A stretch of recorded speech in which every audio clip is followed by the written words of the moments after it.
నమస్తే అండి, welcome to అదిరేటి రుచులు. ఫుడ్ ఎక్స్ప్రెస్లో ఈరోజు నేను దహి అండా లేకపోతే మలై అండా అనే ఒక అద్భుతమైన రెసిపీ చేయబోతున్నాను. అది చపాతీ, పుల్కా, రైస్, బిర్యానీస్ అన్నింటిలోకి బాగుంటుంది. ఇంగ్రీడియంట్స్ ఒక్కసారి చూద్దాం. ఉల్లిగడ్డ, పచ్చిమిర్చి, అల్లం, వెల్లుల్లి, జీడిపప్పు, ఉప్పు, షాజీరా, గరం మసాలా, మిరియాల పొడి, యాలుక, లవంగ, కసూరి మేతి, కొత్తిమీర, బటర్, కోడిగుడ్లు, పెరుగు, ఆయిల్. That's all. పాన్ తీసుకుందాము. ఆ పాన్లో ఏంటంటే ఒక 2 టేబుల్ స్పూన్స్ ఆయిల్ వేసేస్తున్నాను నేను. దీంట్లోకి మీడియం సైజ్ ఆనియన్స్, కొంచెం పెద్దవే వేసుకోండి. ఆనియన్స్ 2 ఇట్లా పొడుగ్గా కట్ చేసుకున్న వేసేద్దాము. లైట్గా ఫ్రై చేయాలండి. ఈ రెసిపీలో మెయిన్ ఇంపార్టెంట్ థింగ్ ఏంటంటే ఏది కూడా కలర్ రావద్దు, వైట్ కలర్లోనే ఉండాలి. సో ఆనియన్స్ వేసేసాను. ఇప్పుడు వెల్లుల్లి ఒక 10-15 వెల్లుల్లి రెబ్బలు మొత్తం వేసేసాను. అల్లం ఏమో 2 ముక్కలు వేసాను, 2 ఇంచెస్, కొంచెం 1.5 అట్లా వేసేసి, జీడిపప్పు ఒక 20-25 వరకు ఉన్నాయండి. ఇవి వక్కలు కాబట్టి మీకు తెలియట్లేదు, వేసేసాను. పచ్చిమిరపకాయలు ఒక 5-6 ఇవన్నీ వేసి కొంచెం లైట్గా ఫ్రై చేశాను. వెరీ లైట్గా ఫ్రై చేసి ఒక 30-40 ml వాటర్ పోసేసాను. ఇందులో మూత పెట్టేసి ఒక 2-3 నిమిషాలు ఉడకనిద్దాం. ఎట్లా అంటే మనకి ఇందులో ఉల్లిపాయలు కానీ ఈ జీడిపప్పులు, అల్లం అన్నీ కూడా మంచిగా ఉడకాలన్నమాట. సో చలో, వాటర్ అంతా పీల్ చేసుకొని బాగా ఉడికింది. దీన్ని ఇంకో గిన్నెలోకి తీసుకొని మిక్సీలో పేస్ట్ చేసుకొని వస్తాను. ఇప్పుడు అదే కడాయిలో ఏం చేద్దామంటే 1 టీ స్పూన్ గీ వేసుకున్నాను, 1 టీ స్పూన్ ఆయిల్ వేసుకున్నాను.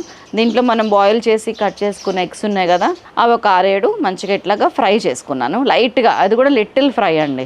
అండ్ ఈ కోడిగుడ్లు తీసి పక్కకు పెట్టేసుకొని ఈ ఆయిల్లోనే కొంచెం 1 టీ స్పూన్ షాజీరా వేసుకున్నాను. ఫ్లేవర్ చాలా బాగుంటుంది అనమాట.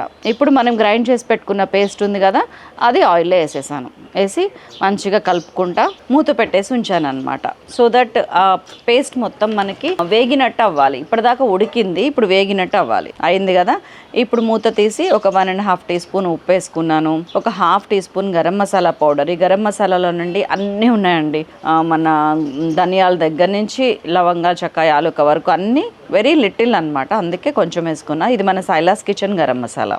అండ్ ఇందులో ఒక 1 టీ స్పూన్ పెప్పర్ పౌడర్, మిరియాల పొడి అంటారు చూసారా, అది వేసుకున్నాను. ఎందుకంటే ఇందులో రెడ్ చిల్లీ పౌడర్ వాడం మనం. పెప్పర్ పౌడరే మనకి ఘాటు కానీ టేస్ట్ కానీ అది అన్నీ వేసి కలిపిన తర్వాత ఇదిగోండి చిక్కగా చిలికి పెట్టుకున్న మలైతో కూడిన కర్డ్ అండి. అంటే వెన్న తీయని పాలు తోడు పెడితే మనకి పైన లేయర్ వస్తుంది కదా, మీగడ. ఆ మీగడతో కూడిన కర్డ్ అనమాట. దీన్ని మంచిగా చిలికి దీంట్లో వేసేసాను. వేసి మంచిగా కలుపుకున్న తర్వాత ఇక్కడ మీకు వాటర్ అవసరం అనిపిస్తే యాడ్ చేయండి. నాకు అవసరం అని అనిపించట్లేదు. అండ్ ఆ ఫ్రైడ్ ఎగ్స్ ఉన్నాయి కదా, అవి కూడా వేసేసి మూత పెట్టేశాను. దీన్ని మంచిగా ఇంకొక 4-5 నిమిషాలు ఉడికిన తర్వాత ఇప్పుడు తడకా వేద్దాం రండి.